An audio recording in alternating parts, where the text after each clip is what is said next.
Hello. I'll wait for a few.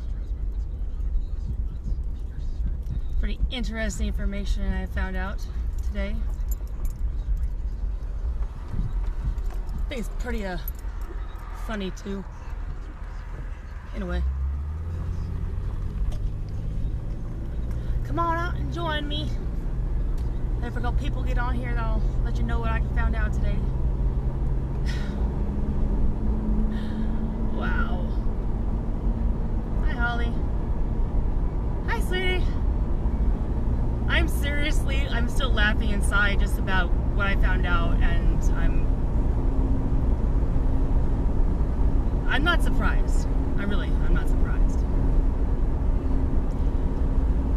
Well, before I get any further on, what I found out is that the attorneys in my local town, the government-appointed attorneys and whatnot, are telling their clients to stay away from me. That I'm the mess, I'm the wacky one, that I'm the crazy one. And I am actually seriously entertained by that.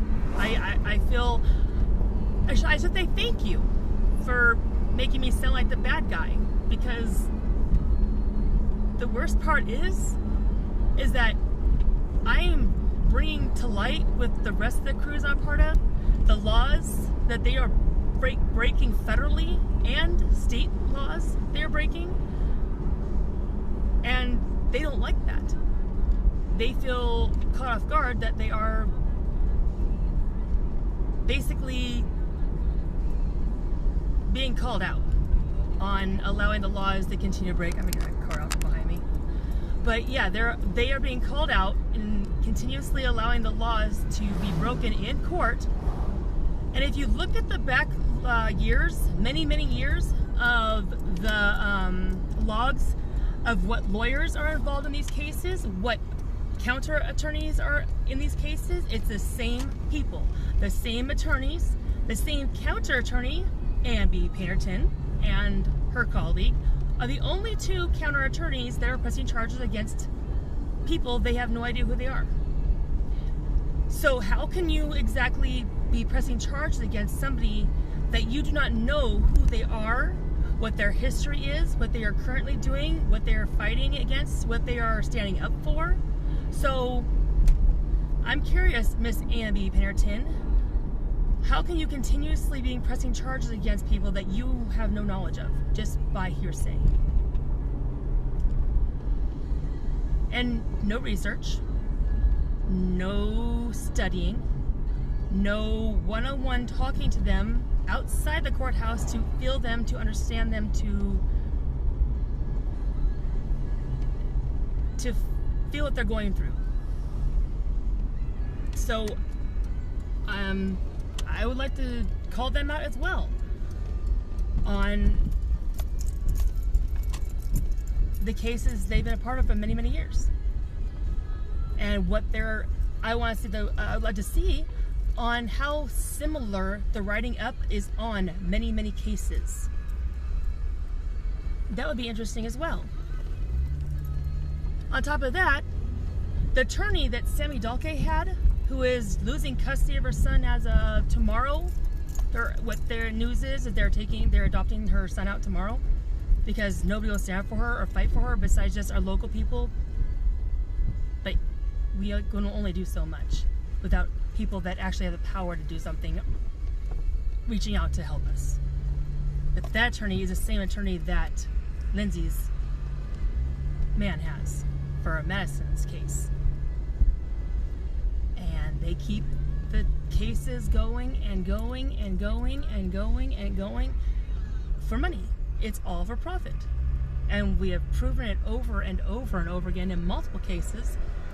And if you go to my YouTube channel that was done the Sunday before last, where I pretty much called out the state of Montana, called out Governor Bullock, Sheila Hogan, the news stations that I have emailed along with the legislatures, I have called them out because we have been emailing them, we have been messaging them, we have been physically going to the capital of Montana every year. You can look at the signatures on there. I'm on there as well as many other family members trying to fight for their kids.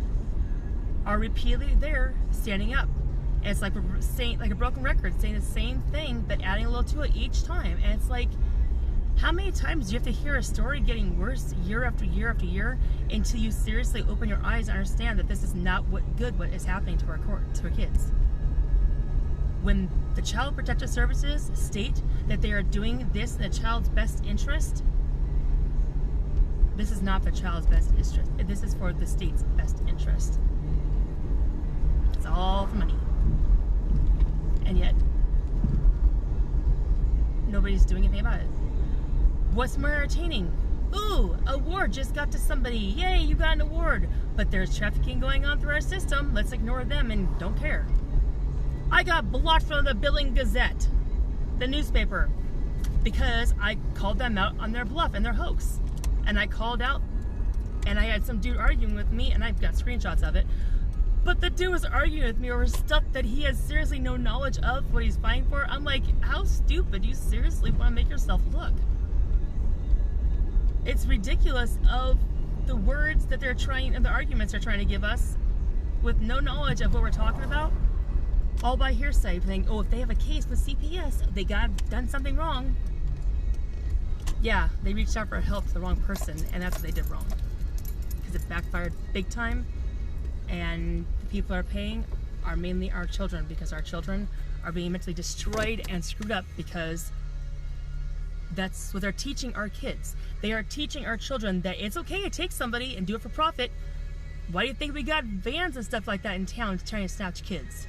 They are seriously stealing kids in our town with white vans, a little indent on it. So far, we know there's three. There's three, and just, I'm parked, so I'm not worried about it. But so far, we know there's three in town that are snatching kids, and one of my colleagues just told me, he asked him, he actually ran to one of the guys, and he said, why are you doing this? Why are you taking kids? He says, do you actually know how much a child is worth right now? $7,000. That's why they're doing it. It's for profit. And that's from a person who questioned the gentleman on why he's doing this. And then they took off. I mean, how much more blatant could people be? And ignorant and stupefied.